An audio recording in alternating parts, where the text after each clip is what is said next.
Hi, Roberto. Hi, how you doing? I'm good. How are you? I'm very, very well, thank you. Thank you for joining us on the Arbitration Pitch. It's such a delight to have you, and we can't wait to hear your story about how you have grown in the arbitration space. So please tell us, what do you do now, and how did you get to doing what you do now? So currently I'm an associate in the dispute resolution practice in London, here at Baker McKenzie.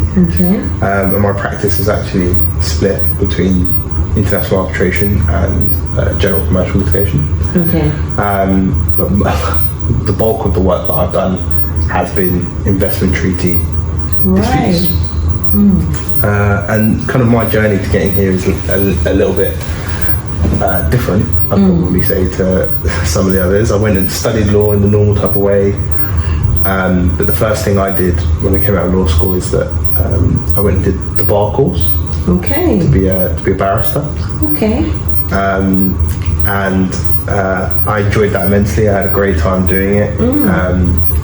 And then for a period I worked in-house. And I worked at TikTok. Interesting. For a little bit, which was a baptism of fire. No. Probably the way that I'd describe it. Right. It was a great experience, and I met some wonderful people while I was there. And then, I knew that I knew that disputes was my thing, contentious work, I knew that. And I wanted to do it at an international firm. So I applied to Baker's, did a training contract at Baker McKenzie, and qualified in the team. And I've been doing arbitration ever since. Wow. You said TikTok was a baptism of fire. Did it affect the fact that you wanted to do disputes? Did it affect your love for disputes from TikTok? Well, I think it was an experience that aided my interest in disputes. TikTok is a global brand. It's a massive organisation, but it's no secret that it's had its share of contentious types of scenarios and contentious types of works, especially in the regulatory space. Right. So, my time there was focused on a lot of commercial work, but I kind of saw firsthand quite a lot of the disputes related side of things. But it was an amazing experience. I mean, when I joined, it was a much smaller organisation, and by the time I finished, it was absolutely enormous. So that journey through to that, and the kind of the regulatory space behind it did kind of inform my view of coming to international arbitration at Baker's. Wow, that's interesting. So you moved from in-house to investor state. How did that work? Well, when you apply for a training contract, obviously you have different seats and you work in different areas. I knew that disputes was one I definitely wanted to sit in, and from the moment I sat in disputes, I ended up working on a giant arbitration. One of the biggest ones in the team. It was an investor state arbitration with a government, and it related broadly to the development of an investment project that had gone awry, and we represented a body of consortium investors and an individual major investor. And I think the rest was then history, because I started an arbitration and I really enjoyed it. It was great work. It was international. It was all over the world. It was international law. It got the brain going, and also it's a little bit more fluid than litigation. A little bit more, thinking on your feet, fast movers, finding your way. That's exactly right. So I loved it, and then when I qualified in the team, I immediately carried on doing arbitrations, and I did a fair few when I was a trainee, but as an associate now, I'm working on right now, which is taking up a bit of time. But it's a great practice area. I can't recommend it enough. Interesting. You mentioned a team, and what's the importance of teamwork in international arbitration? How have you found that teamwork has helped your practice in international arbitration? Well, it's critical. It's absolutely critical. I think it's probably the bedrock of everything we do, not just in arbitration, but I think probably broadly here at Baker's. I think, for instance, the team that I'm working on this arbitration I'm on currently is Andy Moody, head of the team here at Baker McKenzie.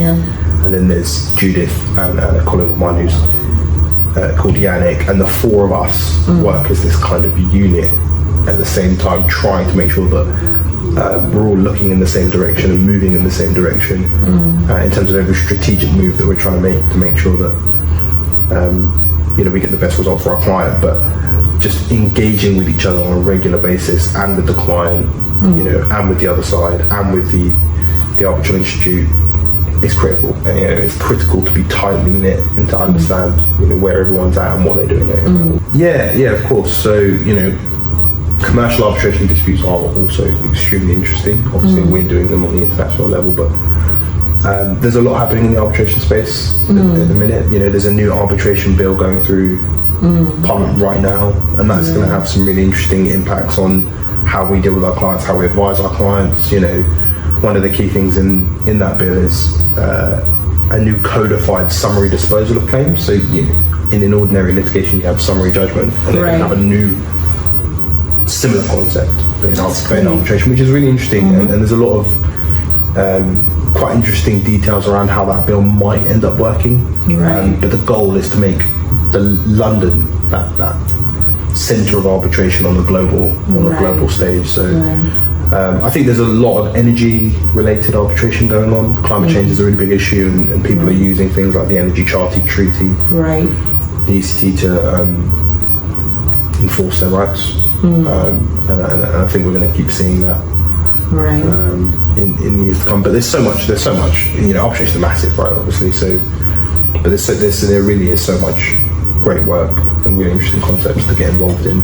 Wow, I know. And we're talking about mentors and how they had affected your practice. I wanted to move into networking. I would like to move into networking, and I think there are a lot of people probably when they enter a room where they feel like they're in the minority, they kind of cower and go to the corner and unable to speak to anybody. Now, how do people overcome that? Because this practice is heavily based on networking.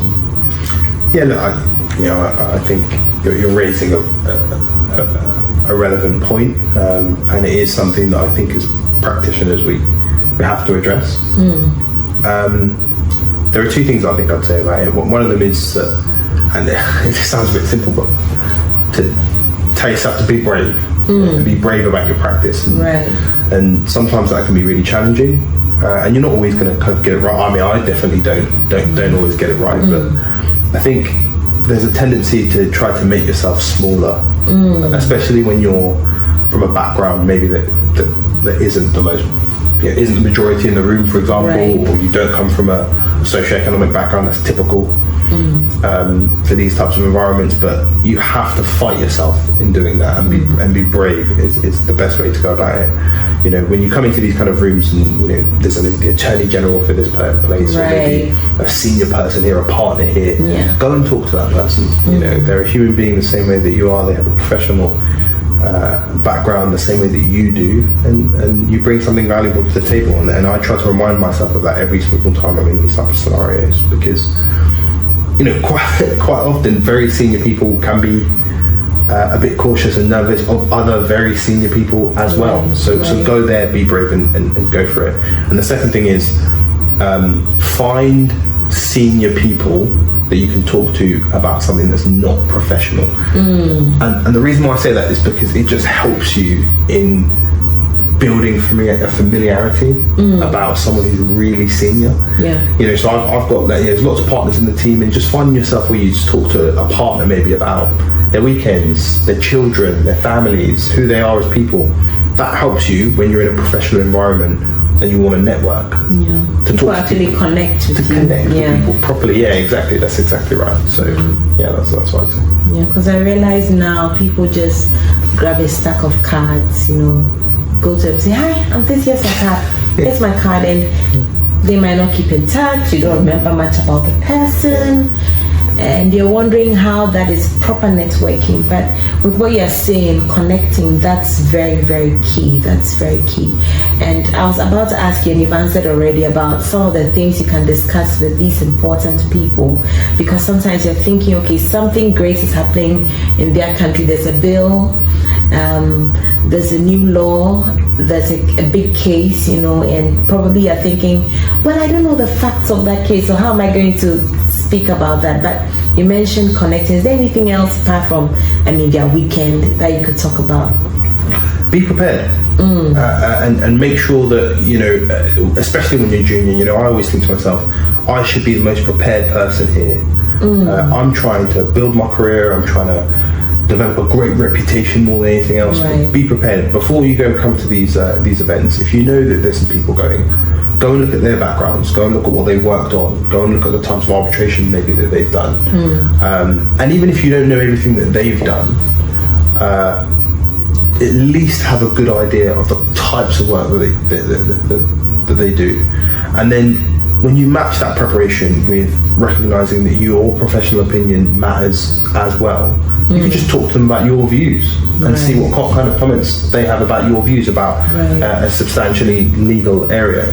And when I say, try to get to these to know these people, on something more than a professional basis, don't be inappropriate, obviously. Know where that balance lies. But ask them about, if you're at a conference, ask them about, are you getting some time to do something other than this while you're here? Have you been to this country before, for example? Get to know that person, and they'll remember you. They will remember you for it.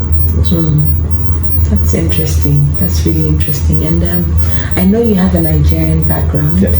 And what are some of the things in international arbitration in Nigeria that interest you? Because Nigeria has a very thriving arbitration practice. I recently learned that there are about 200 or more arbitral institutions or arbitration or ADR related institutions in Nigeria.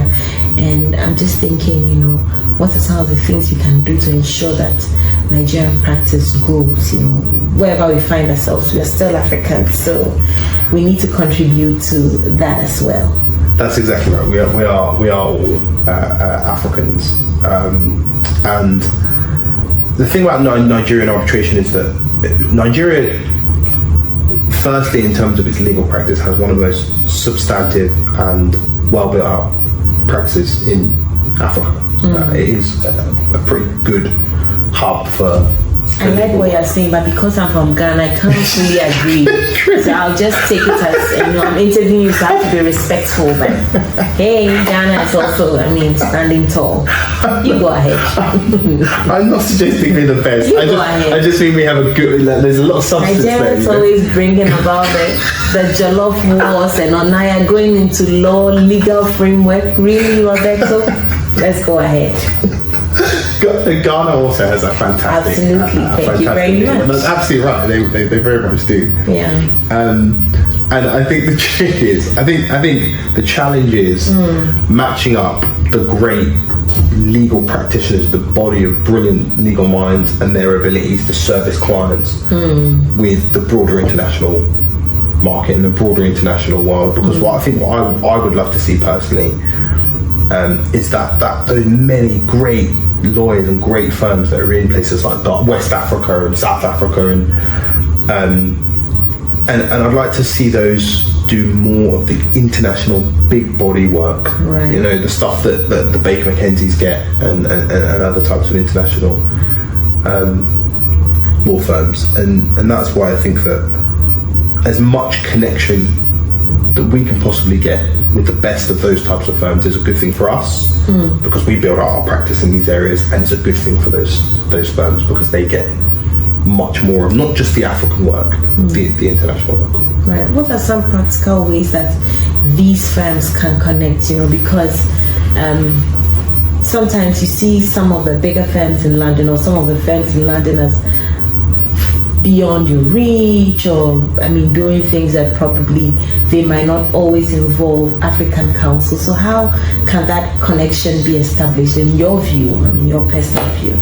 Well, I think it does work on both sides. So, and by that, what I mean is that I think that established partners in firms like Baker McKenzie need to feel like they can trust African firms to engage with properly, and I think they need to look to them as a first port of call, particularly for African work. It seems wrong to have African work that we ourselves will do out of London and not have a local presence there. I think that a connection between those two is right, and partners need to be the ones making those decisions. There's a part of that on the Baker McKenzie side, but also, you know, you kind of don't get what you don't go for.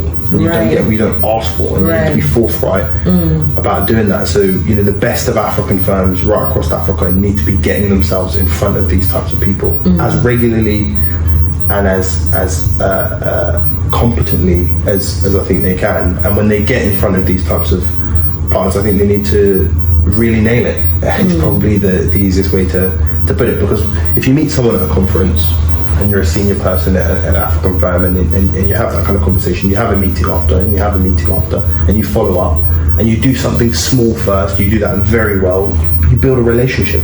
Right. And I think relationship building, I mean, it's central, I think, in every single aspect of what we do as lawyers, but just in terms of that link between those international firms and the African firms, I think that's the key. Building those relationships at senior and junior levels. Right. To be done. Right, that's really interesting. Thank you so much for joining us, Roberto. It was really nice to meet you. Yeah, thank you.